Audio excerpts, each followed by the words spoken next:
டோனி சிறந்த ஆட்டக்காரர் தான். ஆனால் அவருக்கு சென்னை சேப்பாக்கம் மைதானம் தான் சரியாக இருக்கும், மற்ற இடத்துல சரியாக ஆட மாட்டார்.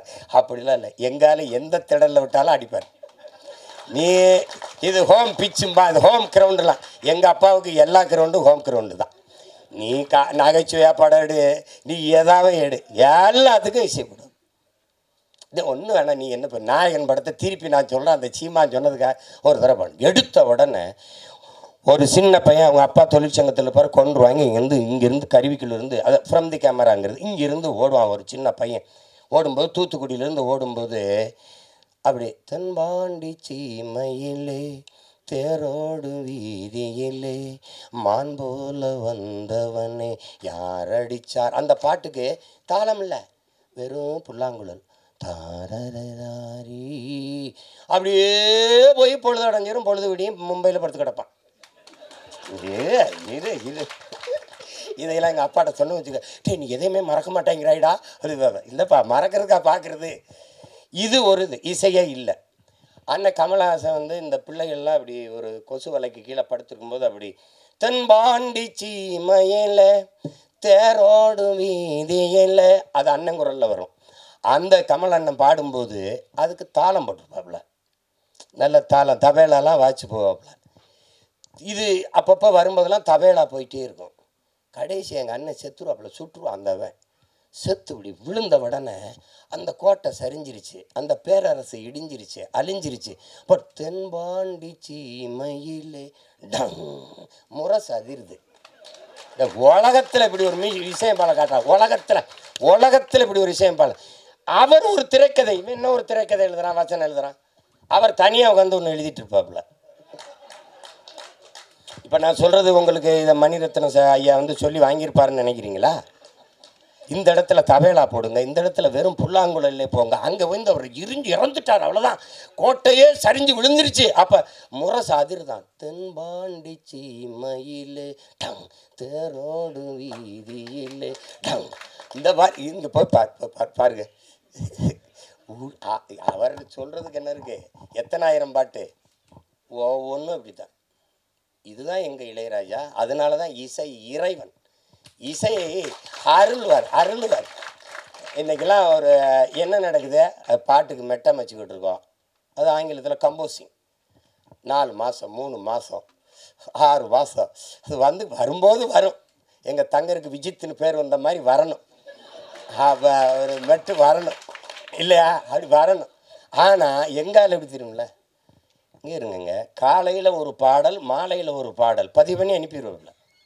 இப்போ சின்ன தம்பி பாடல்லாம் எவ்வளோ புகழ்பெற்ற வெற்றி பாட்டு, எவ்வளோ நேரத்தில் இசையமைச்சு மெட்ட அமைச்சிருப்பாருன்னு நினைக்கிறீங்க? அரை மணி நேரம் தான், அரை மணி நேரம் தான். அடுத்தாலாம் சொல்கிறதுக்கு இல்லை, நான் தான் இருந்திருக்கேன். நான் எங்கள் அப்பா மணிவண்ணனுடைய இணை இயக்குனர், அவர்கிட்ட பெட்டி வச்சுக்கிட்டு நின்றுட்டு இருந்தேன் நான். அவர் நின்றுக்கிட்டே இருந்தேன், அவர் கண்டுக்கலை. தம்பி அந்த இடத்துல இந்த பாட்டு ஒன்று பாடி காட்டி நில்லடா, அது எப்படி வரும்னு சொல்கிறா, அது சொல்கிறேன் ஐயாட்டா அப்படின்னு. அது இன்னும் இவனை பாட சொல்கிறாரு, நான் பெட்டியோடு நிற்கிறேன், நாங்கள் 2 பேரும் தான் போயிருக்கேன். அவரை சொல்கிற என்னது யார், என்னோட எங்கள் அப்பா சொல்கிறார் அசோசியேட் டைரக்டர். நான் ப்ரொடக்ஷன் மேனேஜர் நினச்சேன். அப்படியா, சரி பெட்டி உட்கார், பாடு கேட்டு. நான் ஒரு பாட்டு பாடு, கண்ணில் ஏதோ மின்னல் அடிச்சு, அது எப்பறம் அந்த இடத்துக்கு சரியாக வரும். நான் ஒன்று போடுறேன், நான் போடுறேன். இந்த பாருங்க, நீங்கள்லாம் நம்புங்க. என் குலதெய்வம் வீரமாகாளி ஆணையாக சொல்கிறேங்க, சத்தியமாக இந்த பாருங்கள், இப்படி போடுறாப்புலுங்க, இவ்வளோதாங்க. இந்த கை இங்கே போயிருக்கு, கை இப்படி அமுக்காது. மயில் இறகால வருடுன்னு அப்படி இருக்கும், அப்படி மெதுவாக அப்படி வருடுவாப்புங்க. அந்த கட்டையை விரலை வச்சு கொஞ்சுவாப்புல, கொஞ்சம் இப்படி வந்துட்டு, சங்கிலியை போட்டோம் தங்க கிளிக்கு சங்கிலி தான் போடணுமே. இந்த படத்தில் பூராமே அவர் தான் எழுதியிருக்காரு, பாட்டு பூரா எழுதியிருக்க முடியாது, அப்படியே பாடியிருப்பார். சரிதானே சிவபிராஜ், அப்படியே பாடுவாருங்க. இப்போ என் தம்பி இந்த மிஸ்கின் ஒரு படம் எடுத்தான், இது சைக்கோன்னு ஒரு படம், அதில் என்னமோ தம்பி உதயநிதி ஒரு இதை வச்சுக்கிட்டு பாடுறாப்புல. அதில் வந்து ஒன்று நினச்சி உருகி போனேன் மெழுகா. யாரா இருந்தாலும் யாரா விட, இன்னைக்கு யாராவலோ என்னை தீண்டும் காற்றின் விரலோ, யாராவலோ தாலாட்டின் தாயின் குரலோ, ஒன்ன நினைச்சு நினைச்சு ஊருகி போனேன் மெழுகா, நெஞ்ச உதச்சி உதச்சி பறந்து. அது வரும். எப்போவாவது அரிதின் அரிதான அவதாரங்கள். எப்படி இலக்கிய உலகில் பாரதி வந்தானோ அது மாதிரி இசை உலகில் எங்கள் அப்பா இளையராஜா. அது ஒரு வரம். இசை ஞானி அப்படின்னு சொல்கிறதெல்லாம் ரொம்ப குறைவு. இது ஏன் அவர் இசை ஞானியாக இருக்கணும்? அறிவு என்பது அறிவது, ஞானம் என்பது உணர்வது. இசையை அறிய முடியாது, உணரணும். அதனால் அவர் இசை ஞானி என்று கருணாநிதி அவர்கள் வச்சு அழைச்சதுனால அது இசை ஞானின்னு வந்துட்டுது. அதையும் தாண்டி அவரை சொல்லணும்னா அவர் இசை இறைவன். இசை அமைப்பது இசையமைப்பாளர், இசையை அருளுவது. ஒரு இறைவன்கிட்ட போய் என்ன வேணாலும் கேட்பான் பாருங்கள். இந்த தேர்வில் நான் வெற்றி பெற்றணும், எனக்கு அதிக மதிப்பெண்களை கொடுத்துரு, எனக்கு கை காலுக்கு நல்ல சுகத்தை கொடுத்துரு, எனக்கு நிறைய மூளையை கொடுத்துரு, எல்லாம் என்ன கேட்டாலும் கொடுத்துருன்னு நினைக்கிறான் பாருங்கள்.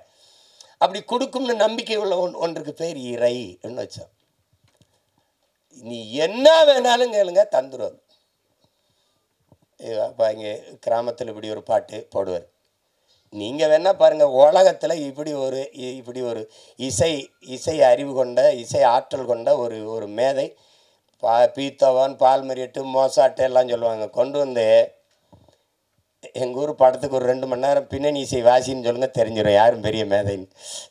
என்ன முத்திரை போட்டு வாசிக்க சொல்லுங்கள். தளபதின்னு ஒரு படத்தை எடுத்துக்கிறங்க. ஒரே இசையமைப்பாளர், ஒரு மியூசிக் கம்போசர், ஒரு இசையமைப்பாளர் ஒருவரே இந்த படத்துக்கு இசையமைச்சிருக்காரு, இந்த பாடல்களை உருவாக்கியிருக்காருன்னு யாராவது ஒத்துக்கிட்டா சொல்லுங்க.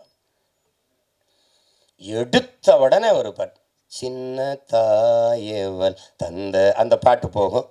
கொஞ்சம் நேரம் அடி ராக்கம்மா கையை தட்டு சாங்கு சக்கு சக்கு சக்குன்னு போகும். அதில் தேவாரத்திலிருந்து ஒரு இதை போடுவார், கும்பிட்டகுரு ஒரு போடுவாங்க, சோபன அறிமுகத்துக்கு ஒரு இதை போடுவார். திருப்பி காட்டுக்குயில் மனசுக்குள்ளே பாட்டுக்குன்னு ஒன்று போகும். திருன்னு சுந்தரி கண்ணால் ஒன்று போகும், யமுனையாற்றிலே ஈர காற்றிலே குடியா பீத்தவான் வா, மோசாட்டு வா, பால் மறிட்டு வா, போடுற அப்படி 7 பாட்டு போட்டு விடாப்பா, சேதறிடுவான். யமுனை ஆற்றிலே ஈர காற்றிலே கண்ணனோடுதான் பேட. இவர் தான் சாங்கு சக்கு சக்கு சக்கு, அதான் அவர் தான் கம்போசர். காட்டுக்குயில் மனசுக்குள்ளே பாட்டு, அதான் கம்போசர். திருப்பி ஒருத்தர் சுந்தரி கண்ணாலூர், அதுவும் எல்லாம் ஒரே ஆளுன்னு சொல்லி எவனாவது உலகத்தில் நம்பிட்டானா என்ன கேள்வி? அது எங்காலால் தான் முடியும்.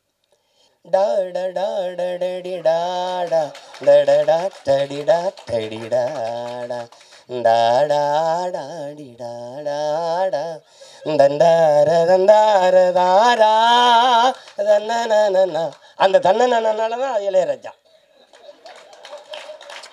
இப்போ இங்கே பாருங்க, மாலை நேர பூங்காத்து வீசும் அந்த மாந்தோப்பு உன்னோட உக்காந்து நாம் பேச, அது வரைக்கும் நல்ல இடம்தான். அங்கே ஒரு ஆமுக்கு போட்டுருவாங்க. எப்படி பாருங்க, அவரை ரசிச்சிட்டிங்கன்னு வச்சுக்கிறீங்களா, ஒன்று சோறு தண்ணி ஒன்றும் தேவை கிடையாது. எங்களை பெத்த தாய் பாடின தாலாட்டு எவனுக்கு நினைவு இருக்குது இந்த கூட்டத்தில்? ஆனால் 30-40 வருஷமாக ஒரே ஆளோட தாலாட்டு சலிக்கலை, இன்றைக்கும் சலிக்கலை.